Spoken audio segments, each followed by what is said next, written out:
games, those type of contests throughout the season, the best thing to do is to be resilient when you're not playing your best, to be resilient when your opponents are playing their butts off, and you're able to come back and win the football game in the manner that we did. So we're thankful, we're appreciative. But now it's on to the next chapter. We've announced a sellout for all the home games this season. First time in the history, we've sold out every home game in the season. ESPN announced 9.3 million viewers, most watched late game ever. Fourth best regular season game in the last 6 years. ESPN fifth most watched game ever. Most streamed game of all time. Peaked at 11.1 million viewers from 9 to 9:15 Mountain Time. CSU had 25.3 million viewers through 3 weeks. This means a lot of eyeballs. We're the fourth team in FBS history to start 3-0 after being defeated in 11 games. I just hate that we're losing. I'm sorry. Being defeated in 11 games. Yeah, the last team to do it was Minnesota in 2008 up under Tim Brewster. Amen. Blah, blah, blah. The rest is about Shedeur. We forced 4 turnovers for the second straight game. The first time this happened in back-to-back games in 20 years. This is incredible. Our kids are getting eyeballs, they're getting viewers. We get scouts out every day to watch them do what they're gifted to do. They're excelling in the classroom. The things I hear about them when they're amongst the community, they're very respectful. So not only do I want to and desire to win on the field, but I desire to win off the field as well. And I think we're winning. Let's go. Hey, Coach. Brian Howard from the Daily Camera. What's going on, boss? Well, I have a 2-part question, if I could. First, how's Travis doing? Travis is doing great. Got out of the hospital yesterday. He's at home, doing his schoolwork, playing video games, being Travis. He can't wait to get back to continue to do what he's capable of doing. And then the second part is with him out, at least this week, what is the plan at corner? Like, is Cormani ready yet? No. The plan at corner is corner by committee. That's why we practice. We're going to see who steps up and takes over that role. What's holding Cormani back at this point? He is.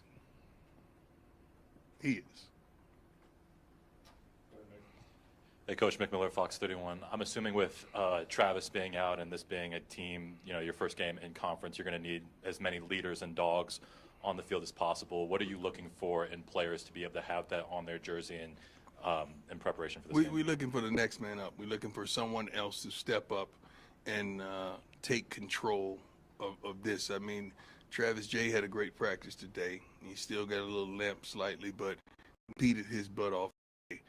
And we have talent. We just got to get the talent to be talented and to do what they're capable of doing. But it's no one in the country could fill Travis Hunter's shoes. You got to understand he's a unique player. He's one of a kind. He's the best player on offense, the best player on defense. That's just who he is in the country, not just on his team.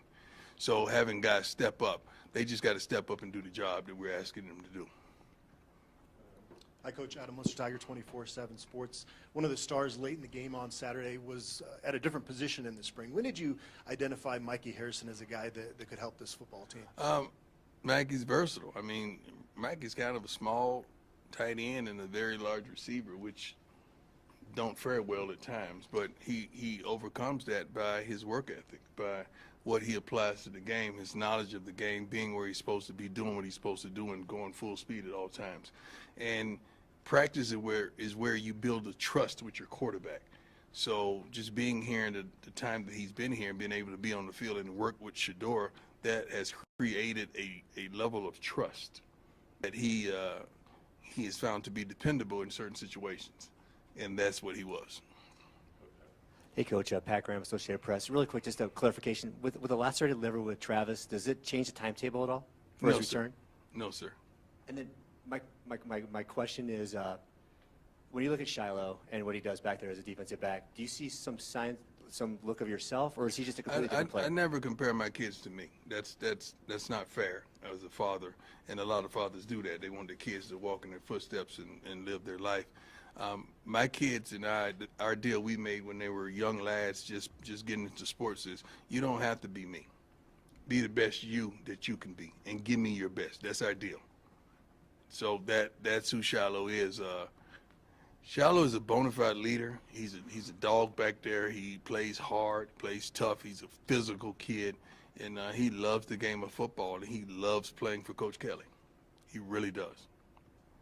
Yeah. Hey, Coach. Nick Rothschild, Denver 7. You just read all those TV numbers, and you've said from the very beginning this isn't shocking to you because it's what you expected. Right. But what has been the reaction in the building to sort of the speed at which all the eyeballs have gotten here? I don't know. I mean, I'm kind of immune to that kind of stuff. I'm so focused and locked in on what we do from day to day, week to week. But I'm happy that I see that our different athletics are benefiting. I want to see the girls basketball team hosting visits and bringing the girls to our games and bringing them to me so I can meet them and we could close, as well as the boys, as well as other sports as well. This is a great time to bring people up for a visit so they can see the true atmosphere of what we possess and what we bring. And CU Athletics is we're rolling right now. We want to keep it going, but we want to help one another. Hi, Coach. Ariel Rossuto, 9 News. How you doing? Very well, thank you. So obviously this last game was a lot about resilience, winning in a very different way. Yes. How does that then translate into a very tough test against Oregon this week? Well, we're not trying to just be resilient. We don't want to get to that point where we have to be resilient. We want to get out to a great start. We have not played a complete game. We have not played a game where the offense, defense, as well as special teams has all shown up in the same manner. If the offense is playing well, the defense is hot garbage. If the defense is playing well, the offense is horrible. And special teams aren't special. So we got to put it all together to be able to defeat a team like Oregon in that manner. We got to put it together. Hey, Coach. Tyler King with the Denver Gazette. You've been pretty open that you like to have the different uniforms every week for the team. Yeah. I know you guys did that last year at Jackson Yeah. State with a different combination. You guys have done that so far this season.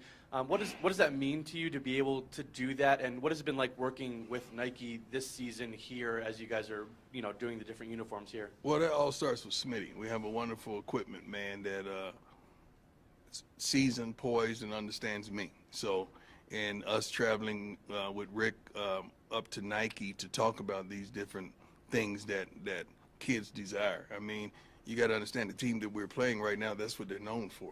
They play great football, don't get me wrong, but the versatility in the uniforms and the flashiness and what they bring.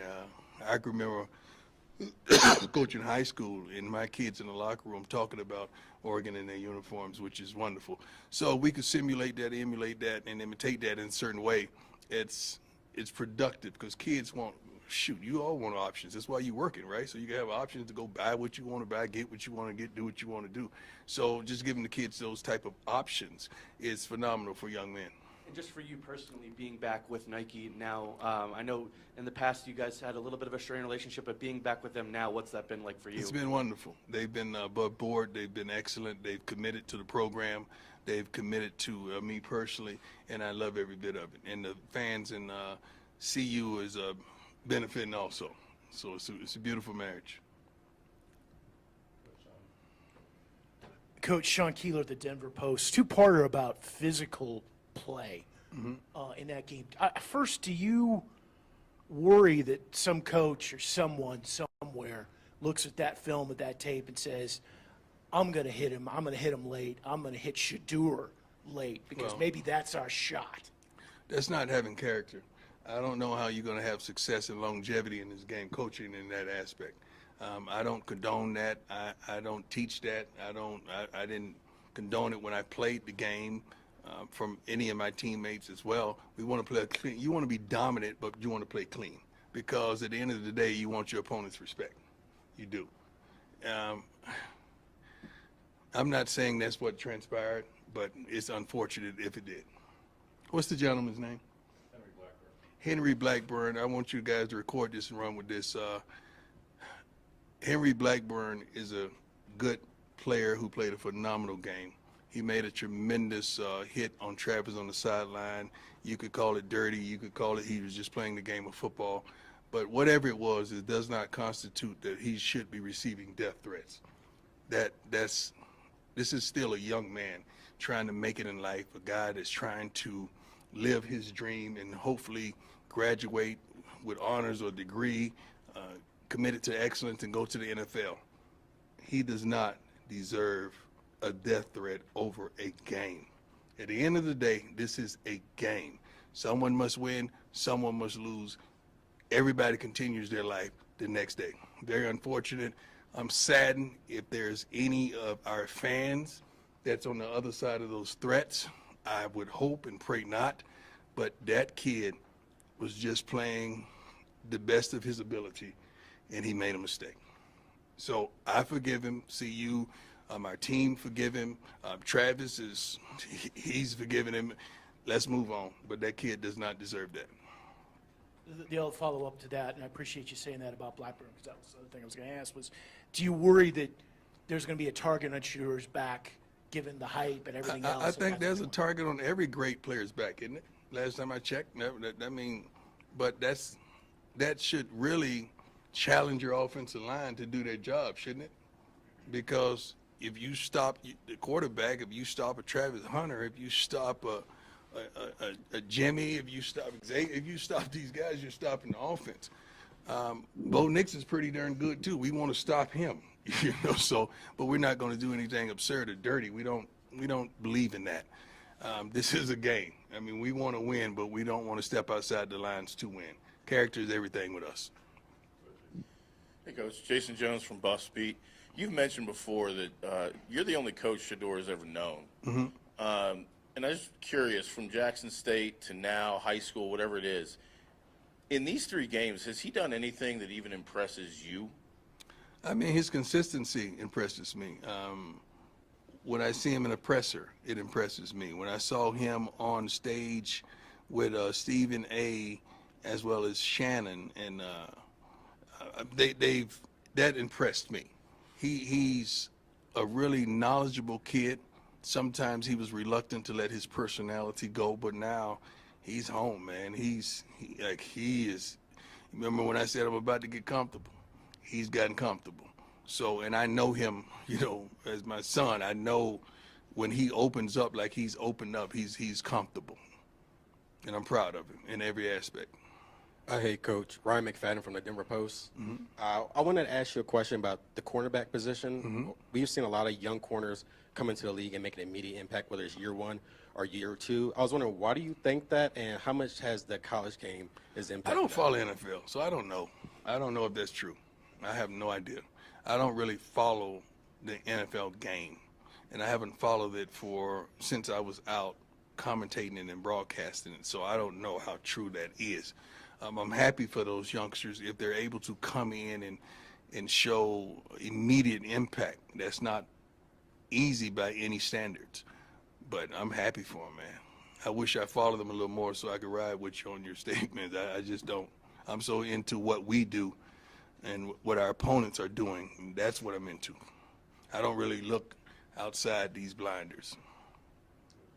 Jimmy Searfoss, 247 Sports. Oregon's head coach has spoken about Colorado a few times in the past. Is it personal once again this week? I respect the heck out of this man, what he's accomplished, stepping in, taking over a program, and keeping it not only rocking steady, but accelerating it. So I'm not a fan of anybody. I mean, except for some of the celebrities that got a tremendous gift, but not in sports. I respect the heck out of him. I love what he's accomplishing. I love who he is, the way he runs his team. I love the way he operates. So I've got a lot of respect for him. Coach, Pat Rooney, Boulder Daily Camera. A little bit ago, you described the defense as hot garbage, but you also No. Don't take my quotes and run with it. It was moments in the game that our defense have really played pretty good football this year. I mean, it was moments that they played badly. Yeah, moments that were hard garbage. Offense have been too. Special teams have been too. I have been too. Coaches have been too. So we all have hard garbage in moments. The question then, I wanted to ask about the takeaways. Maybe you want improved play out of the defense, but they're still making game-changing plays, and it's guys across the board that are doing that. What do you credit that to? We get to the ball. We practice getting to the football. We practice a certain physicality. The way we practice is normally the way you play. It's hard to practice soft and then go out there and play hard, you know, and vice versa. But I attribute that to the way we attack when we're on the field. When we're not playing well, that's one guy blowing a coverage, one guy not carrying the receiver, you know, in the seam, one guy not being in his zone to carry that crossing route. It's always one guy just doing his own thing instead of having a unity of 11. That's what makes us hot garbage. One guy. Coach, we talked about the slower starts the last couple of weeks. Yes, sir. I was just wondering, do you believe any of that is attributed to balance of the offense run versus pass? No. And in that vein, No. do you expect Alton McCaskill back this weekend? We took off his yellow shirt today, so he's practicing. He's able to be hit. He's ready. I feel like he's ready.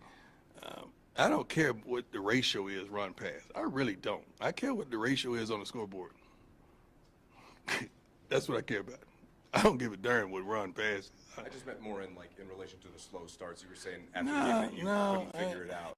I don't like us to run the ball just for the sake of the ball. It's a 2-yard loss or a 1-yard gain. I don't believe in that. Everything you do in life should have a purpose. Let's be purposeful when we do things, not just do it just to do it. Last one, go ahead, Ryan. Hey, Coach, Ryan Koenigsberg from DNVR. You generally have a pretty aggressive approach when it comes to fourth downs and stuff like that. Just curious where that philosophy came from, and if you like to coach those moments from your gut, or lean on something else. Gut. Believe in it's what your team is doing, what your team is showing you. I'm aggressive because I'm aggressive by nature. I'm a go-getter. I'm a doer. I'm an attacker. Like, I don't sit back and wait on nothing to happen. I'm gonna go make it happen. One thing that I think, I haven't gotten this question yet, and I can't believe it, is that overtime, we wanted the ball. Why y'all ain't asking me about that? Why did I want the ball? I wanted the offense out there. Why? You want the ball in Shador's hand. You go, girl. You go, girl. I want to put the darn ball in Shador's hand. Why? Because I know what he's going to do, and it's going to put pressure on him to do something that they're not prepared to do consistently. That's why. Charlotte said, Daddy, and he called me Dad. I'm like, I'm not your dad. I'm your coach right now. He said, you putting the defense out there first? I said, no. Your brother's going to take this, and he's going to do what he does. That was really the conversation. Did you expect it to flip back the other way in overtime? What you mean? Where after the first overtime, I felt like previously it would go the reverse. So Yeah, we thought, but they told us no. They I don't know where it came from. We chose offense. Yeah, we chose offense. Then they got to choose defense first. Yeah. So I was gonna put Shador out there and let him do what he's capable of doing, and it all worked out. But we're gonna oftentimes take the aggressive approach. We're gonna take the aggressive approach and put pressure on people, and not allow the pressure placed on us. All right, thanks. Thank you. God bless. Make sure. Let's pray for that kid, man. That's absurd for people to be threatening him. I don't mind getting death threats. I get them every week, but a kid, it's not good.